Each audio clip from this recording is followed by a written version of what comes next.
उम्र बढ़ती जाती है तो दिन समाप्त होते जाते हैं सरकारी सेवा के, और सरकारी सेवा जब समाप्त होने को होती है तो हमें तैयार करने पड़ते हैं पेंशन के कागजात, पेंशन के दस्तावेज।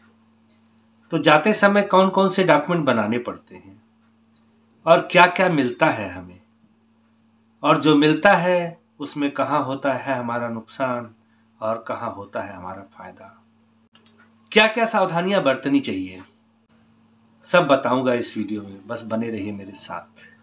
नमस्कार, आप देख रहे हैं अपनी बात अनिल के साथ। जो लोग सर्विस करके रिटायर होते हैं उन्हें 3 तरह की राशि मिलती है। एक होती है सर्विस पेंशन, दूसरा होता है ग्रेच्युटी और तीसरा होता है कम्यूटेशन। सर्विस पेंशन और ग्रेच्युटी एक गणना के हिसाब से मिलता है और उस पर कोई आपका अधिकार भी नहीं होता कि उसमें कोई परिवर्तन कर सके। जो सरकारी गणना होती है उसी हिसाब से मिलता है। और वैसे कम्यूटेशन भी गणना के हिसाब से मिलता है, लेकिन यह गणना होती है आपकी पसंद, आपके चॉइस के ऊपर।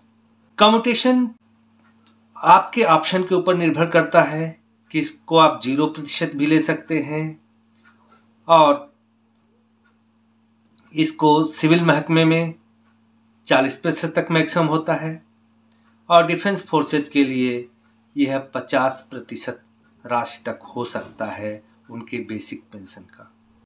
तो कितने प्रतिशत आपको कम्यूट करना चाहिए या नहीं करना चाहिए? वीडियो में आगे बढ़ूं उससे पहले मैं आप सबसे एक विनम्र निवेदन कर दूं कि यह वीडियो जो लोग पेंशन आने वाले हैं या अपने साथियों में शेयर कर दें, जिससे वह इसका लाभ उठा सकें। और आपसे अनुरोध है कि वीडियो को लाइक कर दें। हाँ, अच्छी नहीं लगी है तो डिसलाइक भी कर सकते हैं, वो भी हमें और अच्छा करने के लिए प्रेरित करता है, प्रोत्साहित करता है। और आप चैनल को अभी तक सब्सक्राइब नहीं किया है या पहली बार आए हैं तो चैनल को भी सब्सक्राइब कर दें, जिससे मेरी अगली वीडियो का नोटिफिकेशन आपके पास जल्द से जल्द पहुंच जाए और आप इसका फायदा उठा सकें। आप अपने कमेंट भी करते रहिए, जो लोग करते हैं, अच्छा बुरा जो भी लिखना है सबका स्वागत है, हमें कुछ भी बुरा नहीं लगता। ये अच्छा लगता है कि आप वीडियो देखते हैं और तभी तो अपनी राय देते हैं। कुछ बुरा लगा तो भी आप लिखते हैं और अच्छा लगा तो आप प्रशंसा भी करते हैं। अब आ जाते हैं आगे कि कम्यूटेशन क्या है। कम्यूटेशन एक लमसम अमाउंट है जो आपको पेंशन आते समय मिलता है, यदि आप चाहते हैं तो। यदि आप नहीं चाहते हैं तो कम्यूटेशन नहीं मिलेगा। आम भाषा में, गांव की भाषा में इसे कहते हैं पेंशन को बेचना। तो यदि आपने कम्यूट किया है, पेंशन बेची है, तो आपको मिलेगा, और नहीं किया है तो आपको नहीं मिलेगा। तो मिलने से क्या फ़ायदा है और नहीं मिलने से या लेने से क्या फ़ायदा है और नहीं लेने से क्या फ़ायदा है, मैं बताऊंगा। यह जैसा मैंने बता चुका हूं कि सिविल फोर्सेज में 40% तक और डिफेंस फोर्सेज में 50% तक बेसिक पेंशन का कम्यूट किया जा सकता है। तो कम्यूटेशन की वैल्यू निकलती कैसे है? तो कम्यूटेशन की वैल्यू निकलती है कि जैसे आपका बेसिक पेंशन है उसका प्रतिशत निकाल दीजिए। आप 10% करते हैं, 20 करते हैं, 30 करते हैं, 40 करते हैं, या डिफेंस फोर्सेज के लिए जैसा लागू है कि 50% कम्यूट करते हैं, तो आप उस हिसाब से गणना कर दीजिए और इसको 12 से गुणा कर दीजिए। और एक टेबल आती है कम्यूटेशन की, उसमें आपकी एज वाइज अगला जो डेट ऑफ बर्थ है आने वाला है उस समय तक आपकी कितनी उम्र हो जाएगी, उस हिसाब से अपना कम्यूटेशन वैल्यू देख लीजिए। अब इन तीनों का गुणा कर देंगे तो आपका लमसम अमाउंट निकल आएगा कि कितना आपको कम्यूटेशन में मिलेगा। अब मैं एक उदाहरण के साथ आपको समझाता हूं कि मान लीजिए किसी की बेसिक पेंशन बन रही है 26,000 रुपये। और वो व्यक्ति 40 साल की उम्र कंप्लीट करने जा रहा है और 40% का कम्यूटेशन है उसका। उसने जो ऑप्शन किया है 40% अपनी पेंशन का कम्यूट करने की बात की है। तो इसमें हम आप देखेंगे कि जो 26,000 रुपये है उसका 40% बनता है, इसका वैल्यू बनता है 10,400। अब कम्यूटेशन की वैल्यू कैसे मिलेगी? तो आप देख लीजिए कि 10,400 में 12 का गुणा कर दीजिए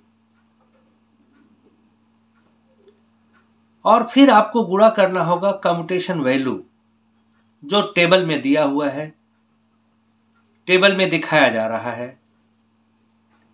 मैंने ले लिया है कि उस पेंशनर की उम्र 40 साल पूरी हो रही है। 40 साल की वैल्यू देखेंगे तो 9.090 आती है। अब इन तीनों का गुणा कर देते हैं, 10,400 गुणे 12 महीने जो होते हैं, और इसके बाद कम्यूटेशन वैल्यू जो 9.090 है, इसको गुणा करने के बाद आता है 11,34,432 रुपये। यह आपको कम्यूटेड वैल्यू मिलेगी रिटायरमेंट के समय। लेकिन लगा हुआ है,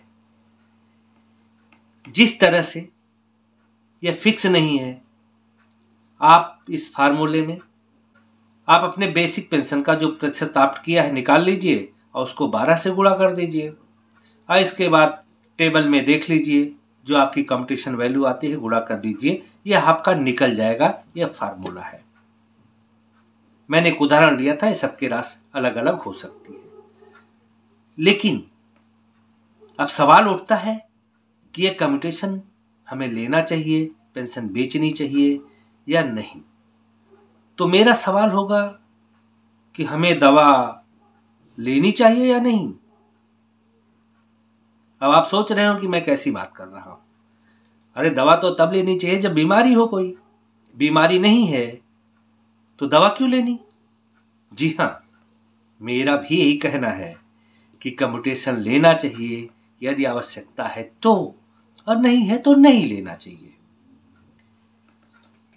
लेकिन यह कैसे पता करें कि आवश्यकता है कि नहीं, और फिर आवश्यकता का क्या करना जब सरकार इतना बड़ा अमाउंट इंटरेस्ट फ्री दे रही है, तो हमें लेना क्यों नहीं चाहिए।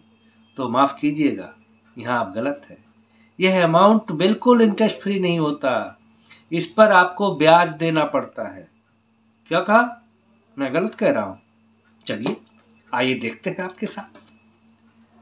आपने जो अमाउंट लिया था 11,34,432 रुपए, इसको पेमेंट कितने सालों में करेंगे? 15 साल के लिए कम्यूट होता है। अब 15 साल के लिए आपने कम्यूट किया है तो थोड़ा गुणा करके देख लीजिए कि 10,400 प्रति माह आपका कट रहा है, तो आप पेमेंट कितना कर रहे हैं। तो 10,400 को 12 से गुणे कर दीजिए, इसके बाद 15 साल का है तो 15 से गुणा कीजिए। यह वैल्यू आती है 18,72,000 रुपये। 11,34,432 रुपये आपको मिले थे और आप पेमेंट कर रहे हैं 18,72,000 रुपये, यानी 7,37,568 रुपये अधिक आप दे रहे हैं। तो अधिक दे रहे हैं तो इसको आप ब्याज समझे या जो कुछ भी समझे, लेकिन मेरा आकलन है यह आपको लगभग 7.5% एनुअल इंटरेस्ट पड़ता है, और जो आप EMI के रूप में पेमेंट करते हैं सरकार को दोबारा। अब आप खुद सोच ले कि 7.5% एनुअल इंटरेस्ट पर आपको इस राशि की जरूरत है या कितनी जरूरत है, उस हिसाब से प्रतिशत घटा दीजिए, और नहीं जरूरत है तो बिल्कुल मत लीजिए। लेकिन यह समझने की भूल मत कीजिए कि यह पैसा आपको ब्याज मुक्त होता है, इस पर आप इंटरेस्ट देते हैं। हाँ, कुछ लोग जो इनकम टैक्स के स्लैब में आते हैं तो ऑलरेडी डिडक्ट हो जाती है पेंशन से। अब पेंशन से जब डिडक्ट हो जाता है तो ये टैक्सेबल नहीं रहता है। तो टैक्स का फायदा उठाना है तो वहाँ ऐसे लोग इसको ऑप्ट कर सकते हैं जो हायर स्लैब में आ जाते हैं। लेकिन आप टैक्स पे भी नहीं करते हैं, इनकम टैक्स के स्लैब में भी नहीं आते हैं और ज़रूरत भी नहीं है, तो इसको नहीं लेना चाहिए। जो लोग पेंशन आ चुके हैं उनका कुछ हो नहीं सकता, लेकिन जो लोग आने वाले हैं आपके जान पहचान के, उनके साथ यह वीडियो शेयर कर दे जिससे वह लाभ उठा सके इस गणनात्मक अध्ययन का और जान सकें। यदि फायदेमंद है तो ऑप्ट करें और नहीं फायदेमंद है तो कोई आवश्यकता नहीं है, नहीं लेना चाहिए। फिर मिलूंगा एक वीडियो के साथ। आज के लिए इतना ही। तब तक के लिए नमस्कार, जय हिंद।